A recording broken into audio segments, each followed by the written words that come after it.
especial hoy. Recuerden que a las 9 de la mañana estará aquí la comandante Doris Tiguerino, el comandante Juan José Úbeda, la compañera Rosa Argentina Ortiz, el compañero Jacinto Suárez y el compañero Carlos Fonseca Terán. A las 9 de la mañana, bueno, esperamos 9, 9 y 5, por ahí. Estamos en Facebook Live en la cuenta Soy Sandinista en Facebook. Ahí pueden sintonizarlos en este momento. Y más tarde en YouTube y el audio en diferido en la página web de Radio La Primerísima. Quiero felicitar, tengo un cumpleañero, Felipe Mairena, está de cumpleaños hoy. Qué gran fecha la que escogió tu mamá y tu papá. Felicidades a Felipe de parte de su esposa Sharon Quant. Y fíjate que estuvo de cumpleaños una gran amiga, Carlota Paz de Teller, el lunes pasado, pero hasta ayer se enteró, bueno, la compañera a la cual le mandaron el mensaje hasta ayer lo leyó. Y se lo mandaron el lunes, ¿me entendés? Entonces no es culpa mía. Doña Carlota, felicidades. Y a María Celia, y si ya tiene mi teléfono, ¿por qué no me lo mandó con tiempo? Qué barbaridad. Pero bueno, doña Carlota cumpleaños todos los días del mundo, así es que, además, cada día más joven. Felicidades, doña Carlota. Bueno, solo una cosita quería mencionar, es que la tengo, hace rato la quería decir, solo lo voy a mencionar para dedicarnos a Carlos durante un rato aquí en Sin Frontera. Hombre, es que uno ve las imágenes de, bueno, dos cosas. Uno ve las imágenes de lo ocurrido ayer, antier, el miércoles, en Bolivia, y no podés evitar estremecerte, ¿verdad? Cómo humillaron, vapulearon, escarnecieron a una alcaldesa por el mero hecho de ser alcaldesa del movimiento al socialismo, del partido de Evo Morales. Fue una cosa horrenda. Y es inevitable recordar lo que nos pasó a nosotros. Luego vimos a un ex funcionario del gobierno de Evo, pero que sigue siendo dirigente indígena, igual, obligado a arrodillarse, obligado a renegar de sus ideas y vapuleado. Y después vimos un indígena que le estalló la bomba a unos cuantos centímetros y le destrozó la cara. Qué cosa más horrenda. Pero como eso, después el ataque a las mujeres, una manifestación de mujeres que llegaban ahí a Cochabamba, con qué cobardía, qué barbaridad, vos. O sea, ¿a qué niveles ha llegado la derecha mundial? Y aplicando exactamente el mismo modelo. Exactito. Lo hicieron en Venezuela hace como 3 años, lo repitieron en Nicaragua y ahora están en Bolivia. Pero exactito. Es atroz, sí, lo que está viendo el pueblo. Sobre todo porque ahí tiene una carga tan evidentemente racista que da escalofrío y repugnancia y además impotencia. ¿Cómo insultan a los indios por ser indios? Como que si ellos fueran los dueños del mundo. Cuando los indios son los dueños de esas tierras y de todas las tierras de América.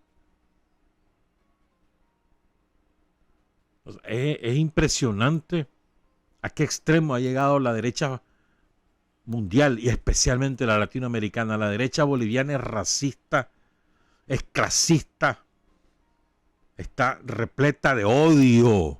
Eso es lo que saben predicar y aplicar, odio. Y van a ser derrotados. Hasta ahora las Fuerzas Armadas se han comportado con mucha altura, mucho rigor.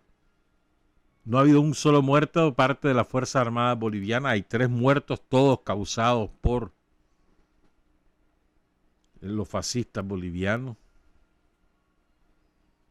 Es una barbaridad, mano. Da un pesar, no sé. Y estuve leyendo un día de estos a una tipa que alguna vez fue poetisa y alguna vez dijo ser militante sandinista, regresó a su clase social en Nicaragua, la oligarquía, condoliéndose por las 2 policías que resultaron quemadas por un cóctel molotov en Santiago de Chile, 2 carabineras. Pero esta mujer es tan sinvergüenza que cuando ocurrió eso aquí en Nicaragua, aquí no es que la quemaron, los vapulearon, los asesinaron, profanaron sus cuerpos, sus cadáveres, los incendiaron, los incineraron. Ahí no hubo condolencia, más bien aplauso, que esa es la rebeldía del pueblo nicaragüense. Hay que ser cínicos y sinvergüenza. Es una barbaridad. Me parece la derecha fascistoide, así es. Y ahora una cosa menos desagradable, porque es muy bonita, es lo que iba a decir al principio. Es que mira qué bonito es ver, no solo ver cuando revientan los huevos de tortuga, salen las tortuguitas y van en carrera para el mar. Nacen y van de viaje. No, pero es que lo más bonito ahora es que vos veas al ejército custodiando esos nidos. ¿Dónde has visto eso? ¿En qué país del mundo un ejército se ocupa de eso? Pues aquí se ocupan de vigilar de que las tortugas paslamas puedan depositar sus huevos con tranquilidad, que los tortuguinos nazcan con tranquilidad y se vayan al mar. Una de cada 100 tortugas logra sobrevivir porque o se ahogan o se las comen o los pájaros, lo que sea, pero bueno, que salgan las que tengan que salir desde aquí, pues. Pero es muy bonito ver al ejército en esa acción, impidiendo que vayan a sacar los huevos o que maten a las tortugas, ¿verdad? Es bonito. Son las 6 de la mañana con 42 minutos. Hablemos de Carlos, lo vamos a hacer de una manera diferente, no vamos a hablar de sus ideas o de su legado, sino lo que queremos es compartir con ustedes la circunstancia en que murió Carlos Fonseca.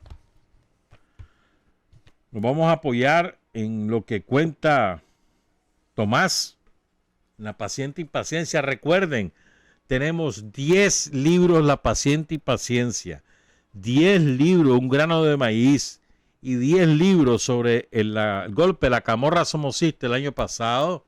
Vamos a hacer 10 premios a los 10 mejores trabajos, ensayos sobre las 5 cosas más importantes que a juicio de ustedes hizo Carlos Fonseca por Nicaragua. 5. Pueden poner 80 si quieren, pero al menos 5. Desarrollada. No solamente el telegrama, no, la desarrollan. Pues. Lo dirigen al correo rlpsinfronteras, con S al final, @gmail.com, gmail.com, rlpsinfronteras, @gmail.com. Ahí envían su trabajo, lo traen aquí físicamente, pues lo imprimen. Vamos a dar un espacio de unos 15 días para que pueda todo el mundo participar, mejor dicho, los que quieran participar. Entonces nos vamos a apoyar en 3 cosas, bueno, más bien en 4. En el libro de Tomás, en un trabajo que apareció en Visión Sandinista, ¿qué fecha? Diciembre de 2008, me trajo la fotocopia el compañero, no me dice, ¿cómo no? No me dice el nombre, sí. Es del CLS Lomas de Montserrat. Ahí sale el testimonio de uno de los compañeros que participó en la localización de los restos de Carlos en Boca de Piedra, en Sinica. Vamos a tomar en cuenta eso. Una tercera fuente, un reportaje que apareció en Juventud Rebelde en abril de 1980, escrito por Lázaro Barredo Medina, que andaba en un equipo de comunicadores cubanos, también integrado por Jacinto Granda de la Serna y el fotógrafo José Luis Anaya. Ellos andaban buscando a los maestros que ya había enviado Cuba para iniciar la alfabetización. Entonces los andaban buscando en el lado de las minas y después se vinieron por el río Coco buscando Rosita y ahí encontraron el testimonio de 2 de los guardias que participaron en la emboscada mortal a Carlos Fonseca. Entonces, sobre esas cuatro cosas, la cuarta cosa es testimonio de viva voz de la compañera Marlene Celestina López, conocida como Mayra, que fue compañera de vida de El Zorro, de Francisco Rivera El Zorro, y Carlos Fonseca los casó en la montaña, poco antes de su caída en combate. Ella cuenta cómo fue. Vamos a hacer, son unos 15 testimonios que aparecen en un documental venezolano de Thierry Mason. Muy bueno, se los recomiendo. Está en YouTube, Carlos Fonseca, El amanecer dejó de ser una tentación. Muy bueno. Entonces vamos a contar, pues, cómo fue la caída en combate de Carlos Fonseca desde su regreso a Nicaragua hasta el 8 de noviembre de 1976. Cuenta Tomás en el... Bueno, quiero agradecerle, ¿verdad? Qué barbaridad, qué falta de agradecimiento a Marcela Pérez, que fue la que nos donó todo ese libro. Estoy ocupando uno de esos para la lectura de en Sin Fronteras. Son las 6 de la mañana con 46 minutos. En el capítulo 37, que se llama Estratega y Conductor, ese era Carlos, al principio dice Tomás lo siguiente: en noviembre de 1975, Raquel Valladares, candidata guerrillera, vio cómo Agatón bajaba del vehículo y se dirigía a trancos hacia el interior del edificio donde estaban los instructores y los alumnos de la escuela. Ahí se entrenaban los nuevos combatientes de la brigada Pablo Úbeda. Raquel ignoraba la ubicación de ese lugar porque llegó vendada y porque no tenía curiosidad y porque las cosas eran así. No fue sino hasta hace poco tiempo que supo que esa escuela guerrillera estaba cerca de Managua, no muy lejos de la carretera vieja a León.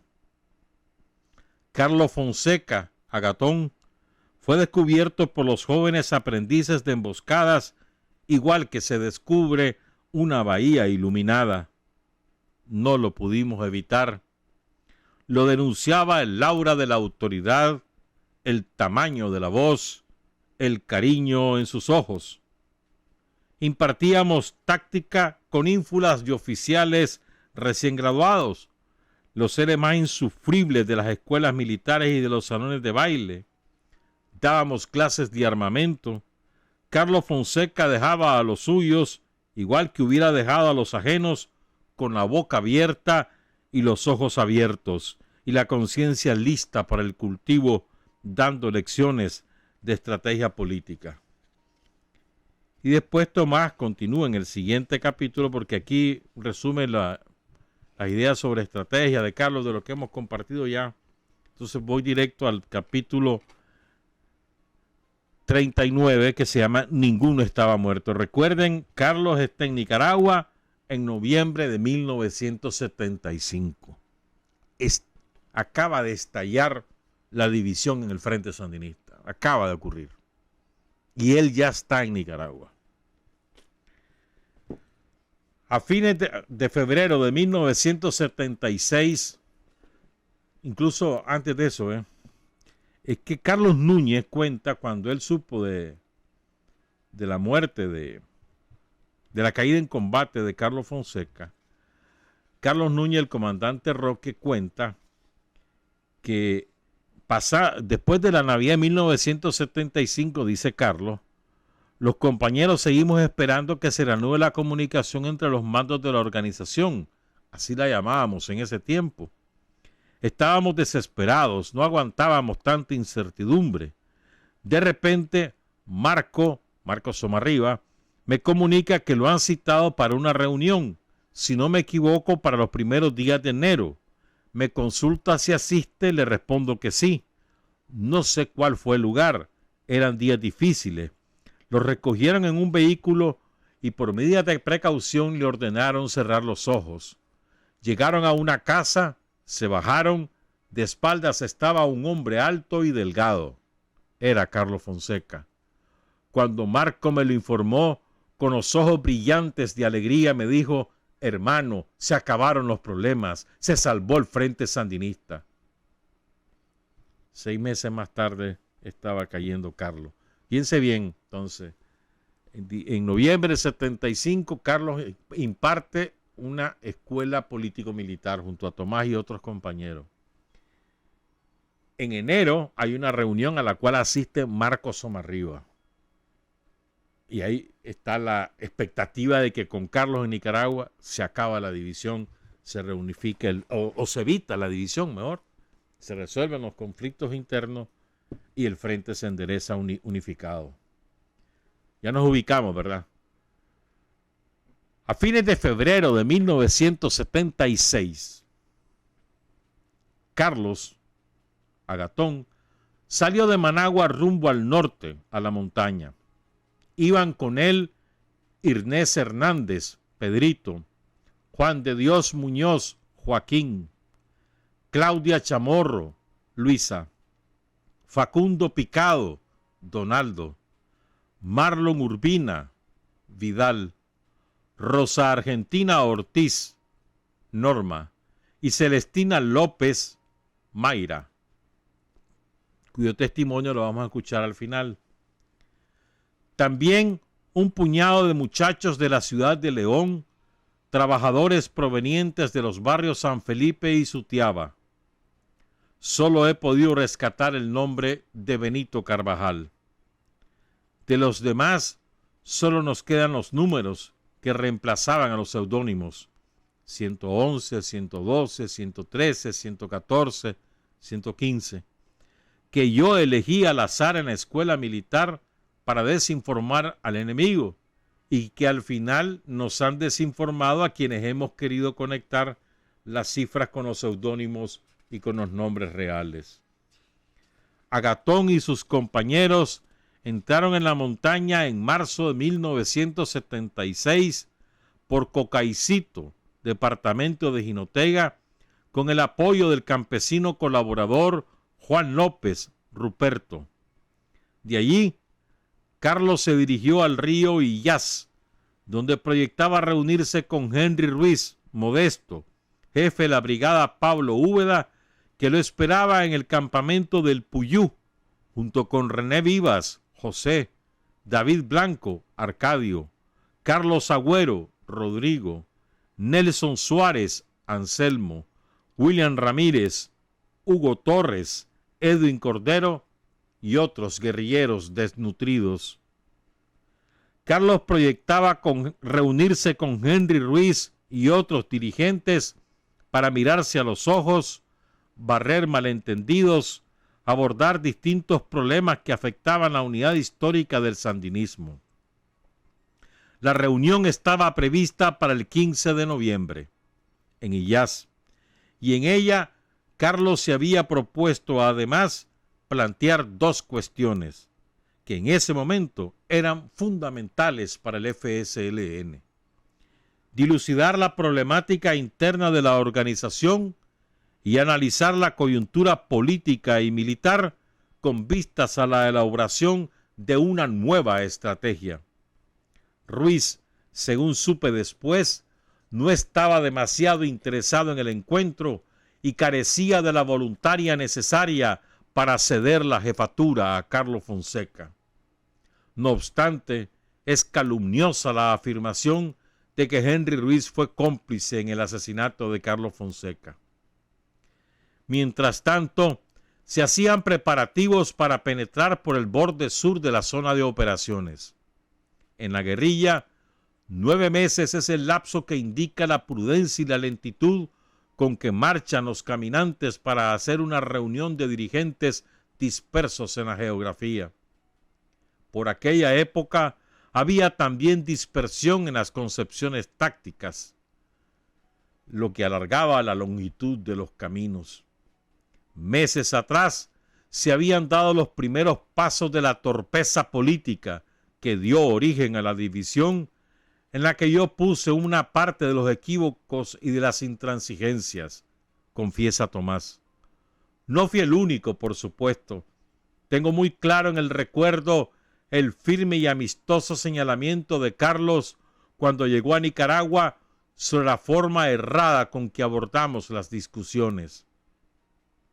Poco después que voló como pájaro cordial y agudo, nos enumeró nuestros rasgos de arrogancia, autoritarismo y sordera. Y es hora de decirlo con todas las sílabas, con todas las consonantes y los acentos agudos. Lo digo en este momento del relato, al final del libro, aunque estoy consciente de que los problemas ya iniciados nada tuvieron que ver con el drama de su muerte. Si hubiesen tenido que ver, a nadie le quepa la menor duda, sería nuestra obligación hacerlo. Fueron otros los factores que incidieron. El hecho de que Inés Hernández, el mejor conductor de veredas, el de mejor olfato para las emboscadas enemigas, estaba cumpliendo otra misión. La delación de Tito Chamorro, el traidor. Ya van ustedes a escuchar el relato. La habilidad táctica del capitán Enrique Munguía, jefe de la patrulla de la Guardia Nacional, el azar.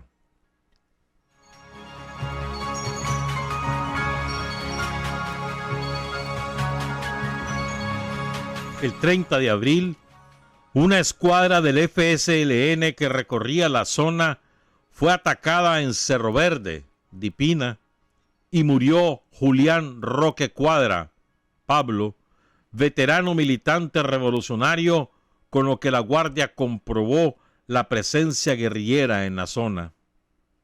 En mayo, Tito Chamorro había bajado de la montaña con reales o supuestos trastornos de salud y fue capturado en su propia casa en Granada. Chamorro suministró a la Guardia una descripción detallada de todos los puntos por donde la guerrilla de las Vallas se desplazaba. La traición de Chamorro incidió en la muerte de Carlos Fonseca y en la de su propia hermana de sangre, Claudia Chamorro. Tito Chamorro entregó croquis, rutas, las formas de operar y sobrevivir de la guerrilla, cómo vestían, cómo borraban las huellas, cómo eludían las casas de los jueces de Mesta. Denunció incluso a su propia mujer, una leal y linda muchacha, como correo de Carlos Agüero. Dio nombres propios en campos y ciudades, todo lo que sabía. Eso condujo a la muerte o a la prisión a centenares de colaboradores y militantes. Traidor, Tito Chamorro. En los primeros días de mayo de 1976, la guerrilla de Agatón, que había pasado por La Lana, La Pioja y Yaosca, se acercó en su marcha a La Pozolera, cerca de Guaslala. Se dirigió a los Chiles, pero fue detectada y bombardeada por la aviación enemiga. En consecuencia, se vio obligada a desviarse hacia la comarca San José de las Vallas, donde se estableció a principios de junio. En los Chiles, entre Matagalpa y el norte del Caribe Norte, estaba el campamento de Francisco Rivera, Enrique, cuya escuadra tenía la misión de recibir guerrilleros procedentes de la ciudad para trasladarlos a Dipina, donde Orlando Castellón Casimiro los incorporaba a la brigada Pablo Úbeda. La guerrilla, 3 mujeres y 14 varones, intensificó el entrenamiento. Casi 2 meses, entre julio y agosto, duraría la permanencia del grupo en las Vallas. 2 meses es demasiado tiempo para un grupo guerrillero en zona poblada. Carlos Fonseca orientó el comportamiento de sus compañeros. Observó, criticó. Decía, nunca están bien las cosas, siempre hay algo que se hace mal. Cuando no hablaba, Carlos oía noticias. Solo dormía las horas reglamentarias. Logró en los meses de marcha por la montaña acumular un archivo de documentos y correspondencia que, cubierto por una carpeta plástica, protegía en sus espaldas el héroe viviente, el zorro Francisco Rivera. Se considera que tal archivo cayó en poder de la Guardia, pues la noche anterior a su muerte, Carlos ordenó entregar el legajo a Crescencio Aguilar, Danilo, el campesino que murió casi 12 horas después de la caída de Carlos. Algunos documentos fueron recuperados tras la victoria revolucionaria. Carlos organizaba a los campesinos que acudían a él para escucharlo, para llevarles plátanos a falta de mirra, frijoles cocidos y pozol. Asumió funciones administrativas de carácter público. Ofició el matrimonio entre los guerrilleros Francisco Rivera y Celestina López, quienes hacía rato compartían las rondas, las postas y las hojas de plátano debajo de la hamaca. A comienzos de agosto, Carlos Fonseca ordenó la marcha de una sección guerrillera hacia la periferia sur de la zona de operaciones para introducir nuevos combatientes, recibir abastos y pertrechos.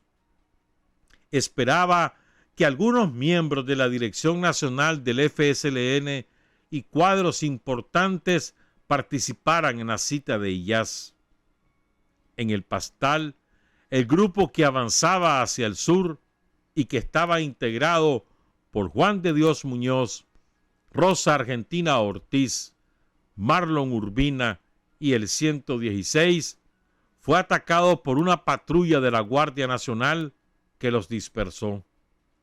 Juan de Dios Muñoz fue herido y aquel combatiente que era santo, no saben ustedes cuán santo era Juan de Dios Muñoz, perdió un ojo y en otro momento perdió también la vida. En los primeros días de septiembre de 1976, un nuevo grupo al mando de Carlos Agüero se separó también. Fonseca los despachó con destino a Illás. Misión: localizar a la escuadra de Orlando Castellón y buscar contacto con Henry Ruiz. Carlos Agüero ubicó a Henry Ruiz y ahí esperó su llegada. A partir de ese momento, Henry enviaba a René Vivas cada 15 días a un punto cercano, un árbol corpulento que además servía de buzón, donde se había convenido que llegaría a Gatón. Mientras la escuadra de Carlos Agüero andaba en Illás, jueces de Mesta localizaron el campamento de las Vallas y lo atacaron. Marlon Urbina, Facundo Picado y Claudia Chamorro asumieron la contención, en tanto que Carlos Fonseca y el resto de la guerrilla se retiró combatiendo. Durante la acción, Carlos Fonseca fue herido en una pierna por un perdigón de escopeta. En la marcha, una larga retirada nocturna ocultó el hecho. No deseaba entorpecer el avance. Solo al día siguiente, en un nuevo campamento, reveló la existencia de la lesión.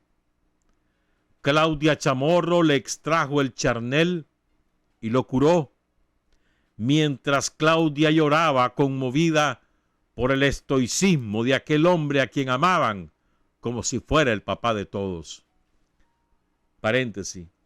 Claudia le extrae las esquirlas, el charnel, sin anestesia, con lo que tenía en la mano, algún cuchillo, lo que fuera, raja y extrae. Y Carlos resiste con estoicismo. Continúo. llegaron noticias de que el 13 de septiembre en el Ocote, cerca de los Chiles, había caído en combate el compañero Edgar Munguía Álvarez, Buenaventura o Barbarroja, como le decían los campesinos, en especial los niños. Esto golpeó mucho a Agatón.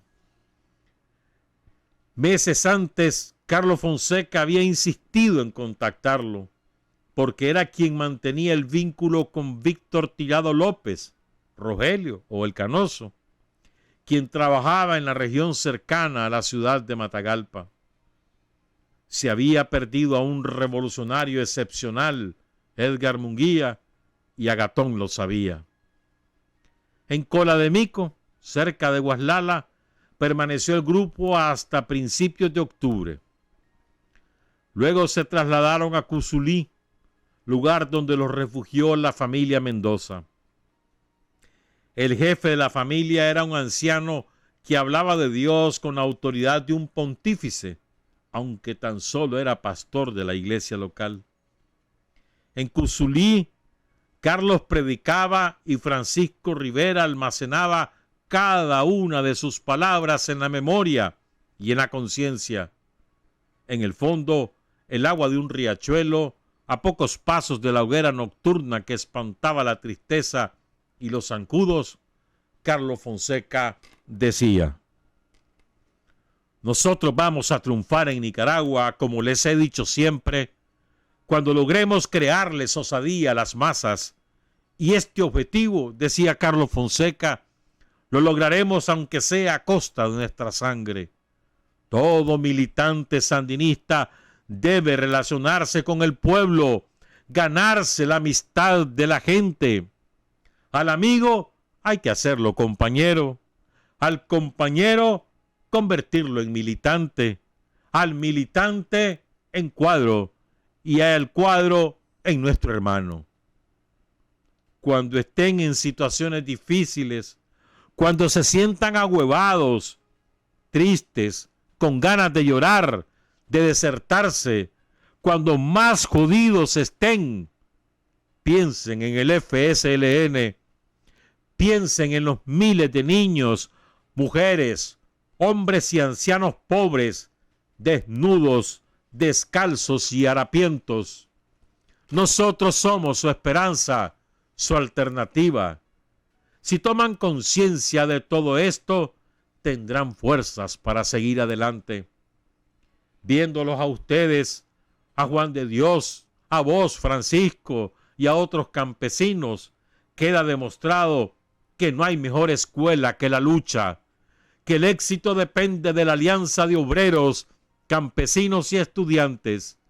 Si les dicen que las cosas están bien, es señal de que algo anda mal.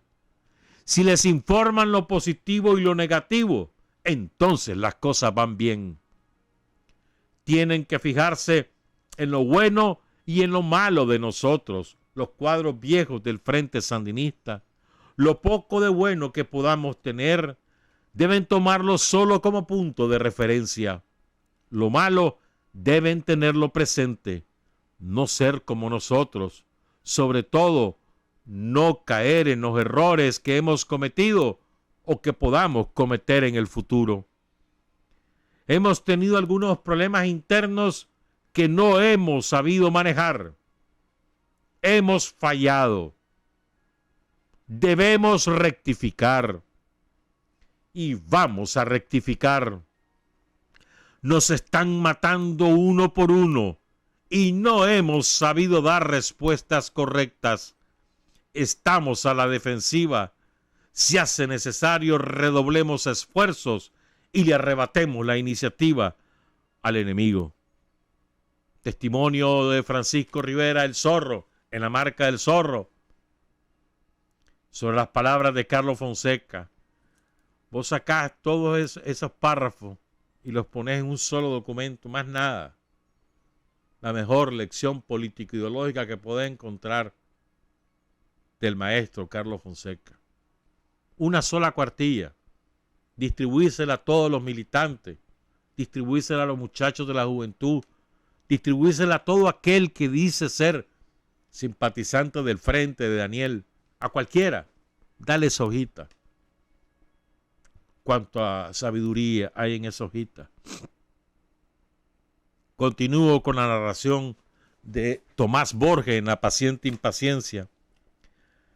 Carlos Fonseca analizó los acontecimientos. Argumentó que era necesario en materia de contactos y suministros que la estructura guerrillera de la ciudad acumulara fuerzas mientras la guerrilla rural, al diversificar sus fuentes de abastecimiento, intentaba arrebatarle durante 1977 la iniciativa al enemigo. Con voz reposada que dulcificaba la conspiración, expuso a la asamblea de combatientes 4 operaciones. Primero, abrir una ruta por el río Parpar en la frontera con Honduras a fin de convertirla en vía de tránsito y de abastecimiento sustitutiva de la que opera por el sur. Designó para esta misión a Inés Hernández y a Víctor Manuel Urbina, Juancito, o el humilde campesino. Segunda tarea, contactar a lo que llamábamos la periferia sur para introducir a los compañeros de la Dirección Nacional. Responsables de este trabajo serían los compañeros Facundo Picado, Celestina López y el 116. Tercera operación, el grupo formado por Francisco Rivera, Claudia Chamorro, Leonel y el 113 debía quedarse en la zona de Las Vallas, Cusulí y Yas para asegurar la continuidad del trabajo político. Cuarta, el grupo integrado por Agatón, Crescencio Aguilar y Benito Carvajal marcharía por la ruta Sinica-Sofana para contactar a la escuadra de Casimiro y reunirse con Modesto.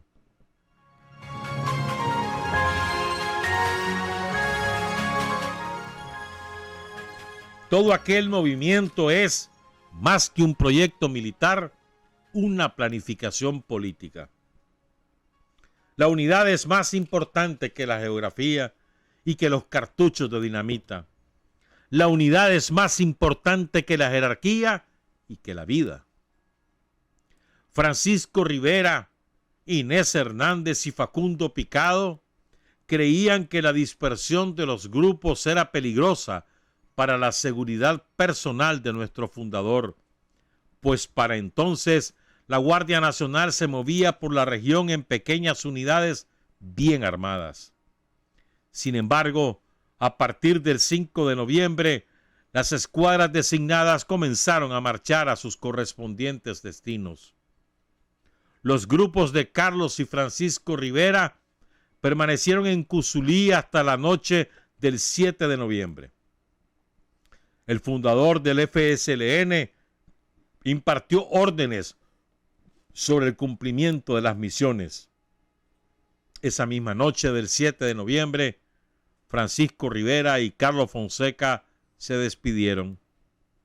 Carlos, bajo un aguacero, marchaba hacia la muerte. Carlos Fonseca, con Benito Carvajal y Crescencio Aguilar como vaquiano, emprendió la marcha por la ruta Las Vallas, Cusulí y Yas, que Carlos Agüero y Francisco Rivera habían abierto y explorado. Se había diseñado que solo 4 horas fueran de marcha nocturna, es decir, la distancia entre la finca de los Mendoza y el río Cusulí, habida cuenta de que la miopía de Carlos había alcanzado tales extremos que se le hacía muy difícil marchar de noche. El resto del trayecto debía hacerse de día, por veredas seguras. Es muy poco lo que se sabe acerca de lo que pasó. Lo cierto es que el día 8 de noviembre de 1976, entre las 9 y las 11 de la mañana, y Francisco Rivera, Rubén el Zorro, no tiene la menor duda de que esa fue la hora del sacrificio, Carlos Fonseca, Agatón, el jefe, cayó en combate con la Guardia Nacional.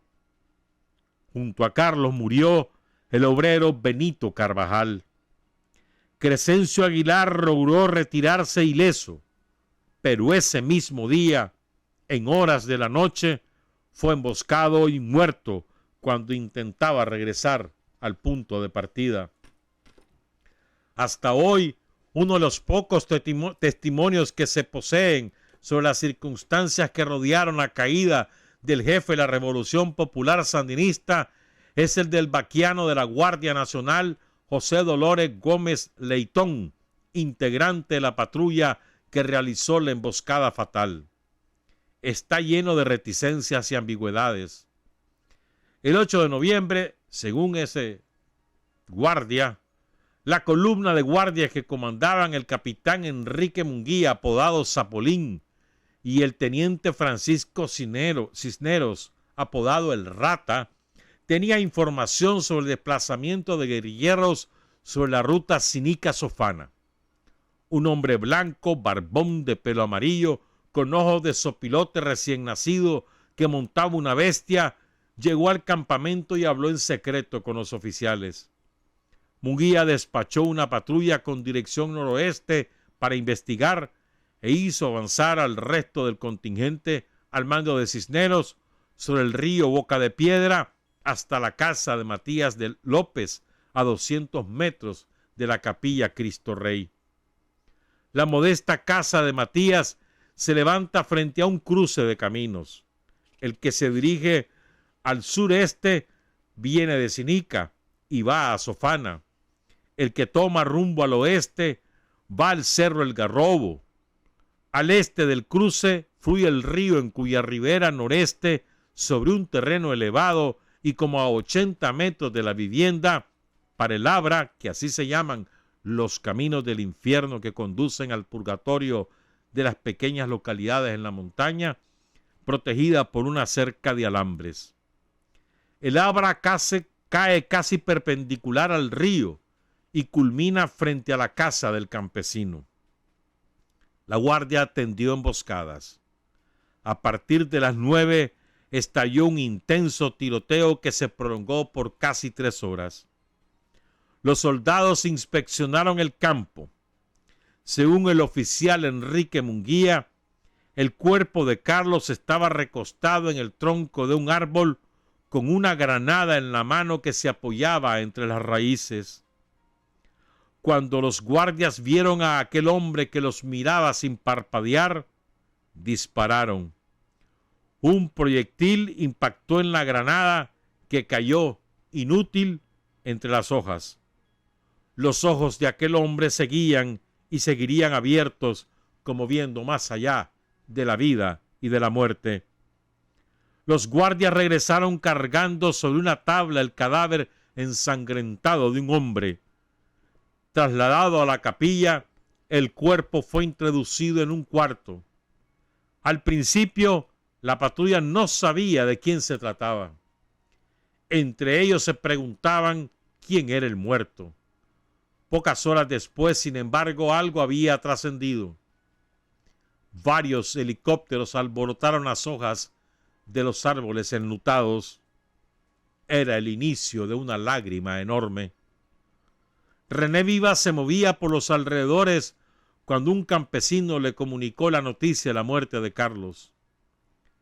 René rechazó tanto la sola posibilidad del hecho que ni siquiera tuvo síntomas de angustia. Cuando llegó al campamento miró asombrado el silencio.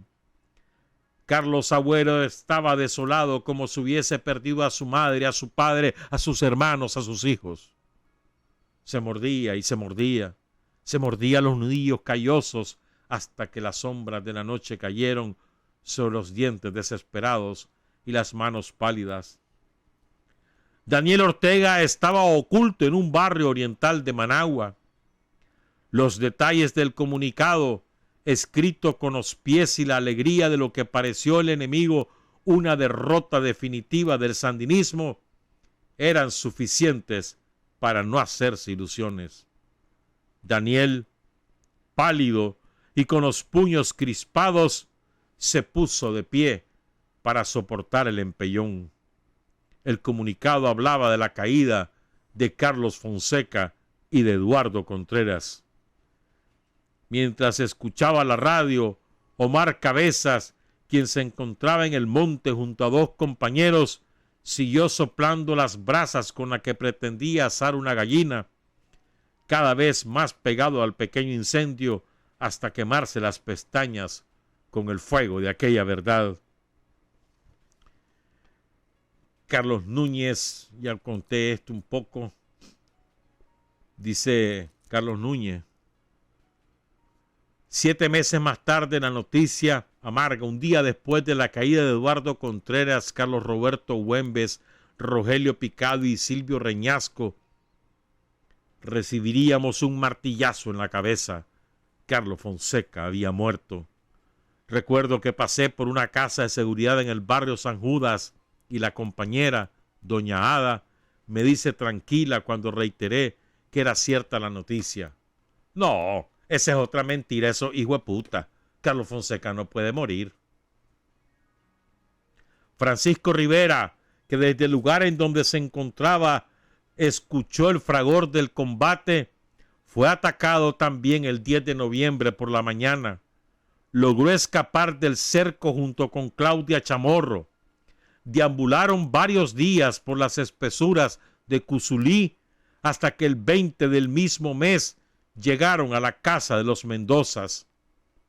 Una de las hijas del anciano pastor, quien había sido detenido, le dijo al guerrillero: mataron a Agatón y a Benito Carvajal. Crescencio Aguilar también fue asesinado. Lo enterraron allí, dijo, señalando la tumba de Danilo, un montículo de tierra húmeda asombrada por la intensidad de los restos. Agatón se fue para el cielo, dijo la hija del anciano pastor. Su cuerpo está por ahí. Durante casi 3 meses, Claudia y Francisco buscaron en el amplio territorio de Cusulí a la guerrilla de las Vallas. El 9 de enero de 1977, refugiados en un cañaveral, descansaban mientras se endulzaban los labios con el azúcar que caía sobre las vísceras como agua en tierra seca. El estruendo de las detonaciones sorprendió y ahuyentó pájaros y venados. Claudia disparó su carabina y le pidió a Francisco Rivera que se retirara, ya que estaba herida. Francisco la llamó hasta que un nuevo silencio fue, una vez más, interrumpido por las ráfagas de un fusil Browning. Lo supimos en el Consejo de Guerra. Mudos, con ojos encendidos, velamos el cadáver de Claudia. Tito, su hermano, el traidor, recibió la noticia sin inmutarse. Hasta ahí voy a llegar en este relato, en el de Tomás. Solo quiero añadir, antes de presentar los otros testimonios, porque ya se nos va comiendo el tiempo, quiero agregar el testimonio del compañero Julio César Martínez. Dice Julio César lo siguiente. A ver, esperen un momentito, ubico el lugar. Aquí está.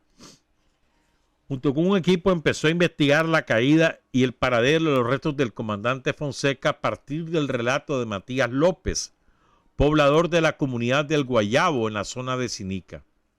Este campesino, escuchen esto, este campesino contó que había sido obligado por la guardia a cortarle la cabeza y las manos a Carlos para trasladarlas a Managua a bordo de un helicóptero.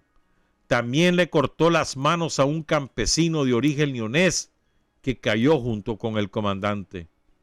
Nos dijeron que días después los guardias regresaron. Este relato coincidió con el de otros campesinos que dijeron que al retornar el helicóptero, este aterrizó cerca de la escuela de la comunidad de Dudú. Cuando los guardias bajaron, le ordenaron al maestro y a los alumnos marcharse a sus casas, pero el profesor tuvo la audacia de voltear su cabeza y pudo ver cuando estaban bajando las bolsas donde venían los cadáveres. Los guardias se internaron en el monte, estuvieron un rato y después el helicóptero volvió a despegar, repite Julio César el relato de los campesinos. De manera que a él le cortan la cabeza, le cortan las manos, igual que a Crescencio. Esa fotografía de la cabeza de Carlos es la que nos terminó de convencer a todos los de aquella época que Carlos había muerto, publicada en el diario Somocista Novedades. Y luego regresaron esas partes de su cuerpo a la montaña y sepultaron el cuerpo ahí en Boca de Piedra, o cerca de Boca de Piedra, que fue donde finalmente lo encontraron. Una misión que encabezó el comandante guerrillero David Blanco hasta localizarlo y traerlos a Managua. Solo recuerdo el sepelio de Carlos en Managua. Fue una cosa inolvidable. Inolvidable. ¿Verdad? Aquella multitud de gente llorando a Carlos. Y el discurso de Tomás, probablemente uno de los mejores en su vida, en homenaje a Carlos Fonseca. Ahora quiero presentar estos testimonios que aparecen en el documental que les cité. Vamos a ir sin pausa comercial, porque esto dura 20 minutos. Son muchísimos testimonios y después vamos a cerrar el programa. Vamos a dar la pausa para que empiece el programa del MEFCA y luego regresaremos con los compañeros para el testimonio, el coloquio sobre Carlos Fonseca. Entonces van a escuchar ustedes a gente que conoció a Carlos como ser humano y corriente y también como dirigente. Doña Delfa Tercero Betancourt de Matagalpa, el barbero de Carlos Fonseca en Matagalpa, el compañero Adrián Gutiérrez, militante sandinista ahí en Estelí, Guillermo Antonio Núñez Arteaga y Yolanda Núñez, un par de colaboradores campesinos que alojaron a Carlos en su casa, de Pablito Hernández Novoa, donde quiera que esté, un saludo, Víctor Guillén, Eulalio, Filadelfo Díaz Ochoa, un saludo hasta la Dalia, Filadelfo, de Vladimir Alonso Avendaño, de Marlene Celestina López Mayra, probablemente la única compañera que vio por última vez a Carlos Fonseca horas antes de caer en combate. Van a escuchar este es el testimonio. También el de Juana Muñoz Martínez y el de Nelly López Sánchez. Vamos a escuchar esos testimonios y les recuerdo esta frase de Tomás el 8 de noviembre de 1979. Es bueno que se sepa que el muerto sigue andando, que está vivo, que nunca estuvo muerto, que su marcha no se detendrá jamás, que caminará siempre a la vanguardia, que apenas ha dado sus primeros pasos en el largo camino de construir una nueva sociedad. La mamá de Carlos era pobre y trabajaba de doméstica en la casa de los Pineda, ¿verdad? Se arrimaba a veces el hijo, ¿verdad?, a pedirle comida. Entonces por la ventana y ella venía, le daba de comer, ¿verdad?, le pasaba comidas a él. Entonces sus patrones lo agarraban a patadas, ¿verdad?, porque él iba a pedirle a su madre. Y lo corrían como que si hubiera sido un perro. Ah, que eso no se hace con un chaval de eso, porque eso es malo. Ah, debe ser, porque todo, pues, todo es pagado en la vida. Cuando se integró al Partido Socialista, junto con sus camaradas, tenía que vender periódicos, 300 ejemplares, visitando casa por casa, barrio por barrio, para poder seguir la lucha. Decidió seguir sus estudios en León, de Derecho. Luego se encuentra con Tomás y le ofrece un trabajo que no alcanza ni para la comida. Él luchó y luchó, siempre lo llevo aquí en mi corazón. Aquí era el lugar donde reunió Carlos Fonseca con una cantidad de jóvenes revolucionarios para organizar la tercera célula del movimiento Nueva Nicaragua, que era el que le da origen al Frente Sandinista, porque ahora ya no iban a hacer reuniones sindicales, sino que era un movimiento político-militar. Entonces eso era muy delicado, pero también nos recomendó que nosotros teníamos que hablarle a la gente en un lenguaje sencillo y clarito. Y él se sentaba ahí en un rinconcito como que él no sabía nada, ¿verdad? Para escucharnos a nosotros, ¿verdad? Ese era el comportamiento de él. Después que nosotros hablábamos, entonces él hablaba y decía, bueno, en tal cosa tienen razón, pero en esto no, por esto y esto y esto. Él nos daba clases, nos ayudaba, pues hay que estudiar, hay que prepararse. La lucha, dice, no es asunto de dormirse, es de movimiento. Recuerdo que mi papá un día le preguntó que por qué se arriesgaba demasiado. ¿Por qué? Dice, porque comenzamos con ¿quiénes? Nosotros comenzamos con 4, 5 compañeros. Ya ves, dice, ahora ya tenemos 20.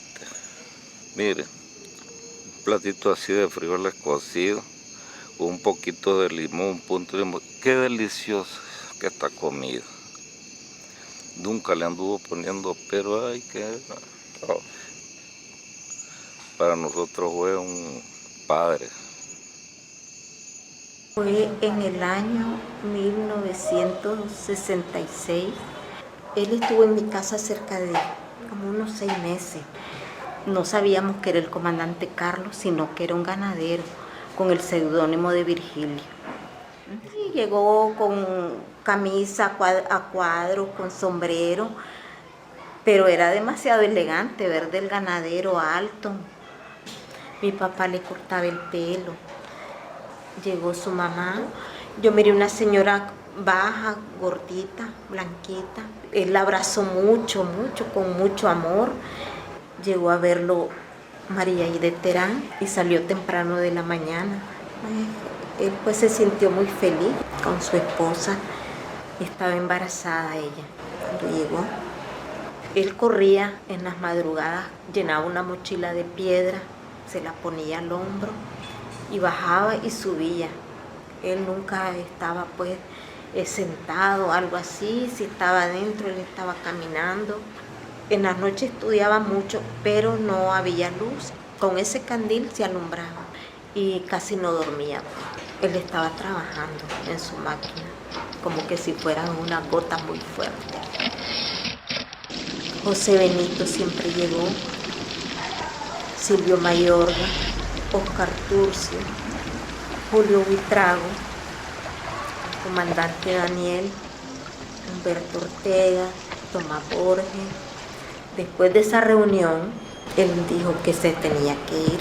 Pues estoy casi segura que fueron los preparativos para Pancasán. ¿Te acuerdas? Es bueno recordarlo cuando él llegaba a la cocina. Así todo sigue igual. Mi mamá aquí le ponía su comidita o frijolito. Eso fue muy especial para nosotros, porque que éramos tan humildes nosotros, no sabíamos qué era lo que estaba pasando, pero sí sabíamos que debíamos de aportar su seguridad. Callar, nadie lo vio, nadie supo, pues el vecindario, el caserillito que había aquí. Pues. No, nadie sabía, sí, lo cuidábamos muy bien. Oye, cuando nos agarró la guardia nos dijo, tenían a toda la maculla y no hablaron, dice, estuvieran ganado hasta dinero. De dineral estuvieran. Sí, nosotros no estábamos para eso, porque la lucha no terminó. Nosotros la tenemos que seguir, como dijo el comandante, acordate que decía, de las hormiguitas. Y aquí estamos, somos sus hormiguitas. Ya ahora ya viejos, ya, pero sí seguimos en esta lucha. Estábamos en una pequeña escuela que le decía el comandante Carlos. También enséñenles a leer. Entonces él los explicaba lo que era el régimen, que fue, digamos, una dictadura cruel, sangrienta. Mataron a muchos campesinos aquí en esta zona. Aquí hubo una familia Ramos que la terminaron totalmente aquí en esta zona. Así pude conocer yo pues al comandante Carlos, porque a mí me enseñaba muchas cosas, platicaba y yo le preguntaba, que tenía confianza con él. En ese tiempo se daba el bloqueo a Cuba, ¿verdad? Y le preguntaba, le digo, y aquí le digo, si nosotros ganamos la guerra y si lo bloquea, Estados Unidos lo bloquea, ¿qué vamos a hacer? No, me dice, aquí no pueden bloquear, pero no hay problema. Porque es que aquí la gente siembra maíz, siembra frijol, todo siembra. Mientras que Cuba antes no, todo le llegaba de Estados Unidos, solo para comer. Entonces aquí no, porque aquí todo ya, aquí lo que vamos a dar es la tierra, le vamos a dar todo a la gente para que siembre y nadie se va a morir de hambre. Si ganamos la guerra, ¿qué vamos a hacer con la guardia? ¿Va a quedar la misma guardia o qué vamos a hacer? Nosotros hacemos otro nuevo ejército, vamos a reestructurar todo. Y a esa gente lo vamos a educar. Esa gente no lo vamos a hacer nada, lo vamos a educar y esa gente son los que van a defender la revolución. Era triste engancharse un riflito de un tiro para irse a enfrentar a un guardia nacional que trae un Garand. Había momentos que, ¿por qué no decir? Daba miedo. Yo a Carlos lo conocí en Cuba, despuesito que salió él de Costa Rica en el 70. Fui enviado para Cuba a hacer mi entrenamiento, a prepararme. A mí me envió Oscar Turcio. Nos impresionó llegar a Cuba, mirar a la gente en las calles, el clima, aquella solidaridad, nos sentíamos libres porque aquí éramos perseguidos por un régimen. Allá miramos al ejército, a la policía, que ni nada, pues no había ni represión, no había eso. Nos sentimos libres. Fuimos nosotros un día domingo libre, que teníamos nuestros días libres normales, a tomarnos una cervecita. Nos vamos allá, ¿verdad? Pero teníamos que hacer una fila, por ejemplo, eso es una característica, pues. Teníamos que hacer una fila como de 200 personas. Hasta que llegamos y nos servimos una mesa, vamos allá, aquel bar lleno, aquella cosa, ¿verdad? Cubanos, gente alegre, trabajadores, en un ambiente socialista. Nosotros éramos nuevos, íbamos a Nicaragua, muchachos jóvenes nosotros, queriendo aprender y todo. Carlos, ¿verdad? De una manera que nos sorprendió, se asomó a una endijita así, y nos miró. Entonces, Carlos no tomaba, no era tomador para nada, ni fumador, ni fumaba. Pero para darnos, digamos, un ejemplo, no sé, para convivir más con nosotros, él, como a la hora, pues, nosotros estar ahí, tomamos la cervecita, se aparece Carlos con 2 cervezas aquí, 2 jarras aquí, en cada mano, ¿verdad? Carlos así caminando bien, como alegre, riéndose, como que estaba haciendo una travesura, ¿verdad? Entonces, ¿cómo están, compañeros? Aquí los vengo a invitar, dice. Y nosotros nos quedamos asombrados. Carlos tuvo que hacer una fila como de 200 personas.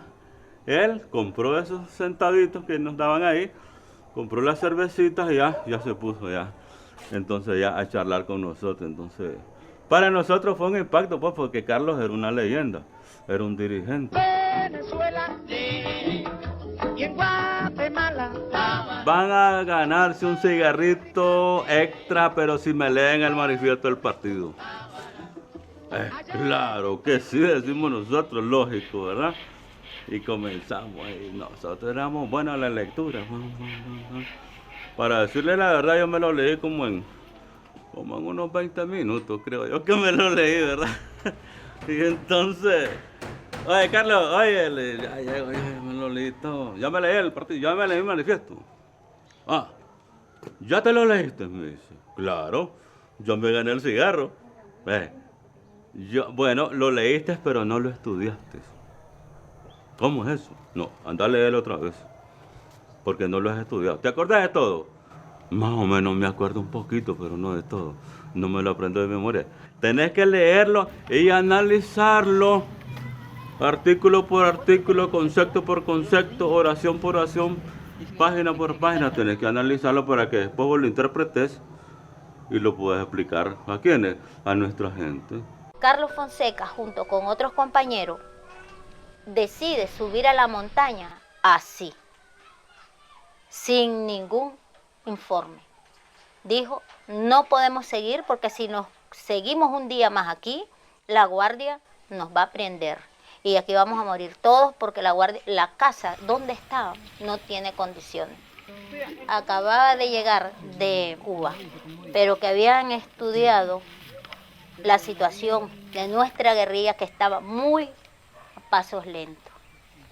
Teníamos un problema interno de la guerrilla y que él necesitaba subir a la montaña de una manera urgente para tener una reunión muy importante, pero para nosotros como guerrilleros, la misión de nosotros era seguir fortaleciendo la guerrilla. Y allí se cruzó él y allí amaneció de nosotros y nosotros le dimos de comer y hasta le lavamos la ropa para que él se fuera. Él estuvo un día allí con nosotros, dándoles una enseñanza porque nosotros no sabíamos cómo era cuidar a los guerrilleros. Todas las familias somos muertos, terminados por esa manera porque nosotros cuidábamos a él, pero nunca fuimos boca salida. Nosotros fuimos resistivamente nosotros, dijo el dicho, a tenerse la boca de no decir que nosotros cuidábamos guerrilleros. Y que todos los niños del campo iban a vivir mejor que cuando estábamos. Y decía también de que si él moría, que siguiéramos los colaboradores que estábamos organizados. Campesinos que se iban ingresando a la lucha, iban entrando a clase, iban aprendiendo a armar y desarmar y también aprendiendo a leer con las libretas que él caminaba en su mochila, con lápiz que él caminaba, que todo el mundo andaba a su lápiz, que sabía que había un horario de clase por las tardes, de aprender a leer. Compañeros de la ciudad, obreros que subían de la ciudad, que habían subido porque ya no podían trabajar en la ciudad, se integraban a alfabetizar a todos los compañeros. Todos teníamos que tener los mismos conocimientos sobre qué era nuestra lucha, cuál era nuestro objetivo, de qué manera lo íbamos a lograr, ver nuestros errores, de qué manera íbamos cometiendo errores o de qué manera los podíamos superar. Conocí a este compañero y bueno, estábamos en la misma columna y él se dio cuenta de mi situación con él. Entonces nos llamó y bueno, nos preguntó a los dos y le dijimos que sí, que teníamos una relación formal. Explicó como una hora qué significaba el matrimonio en la guerrilla, cómo era el matrimonio, el respeto entre un hombre y una mujer. Y bajo las banderas y al frente de todo nos mandó a presentar armas y a nosotros los puso al frente y con sonido de boda él nos casó a los dos, los hizo la ceremonia. Son cosas bien bonitas y nos casó allí. Tuvimos un encuentro muy fuerte con la Guardia Nacional por tierra, por aire, atacados con helicópteros y seguimos adelante. Estuvimos acampados 2 meses tratando de escapar de la guardia porque nos seguía por la huella buscando pasar por Baslala, pero la guardia nos impidió. Ahí nos tendió una emboscada, que fue donde yo estaba de cumpleaños, tenía 15 años. Fue un combate duro, bien cerrado, y nos regresamos nuevamente. Carlos Fonseca se miraba cansado, y a veces se le caían los lentes.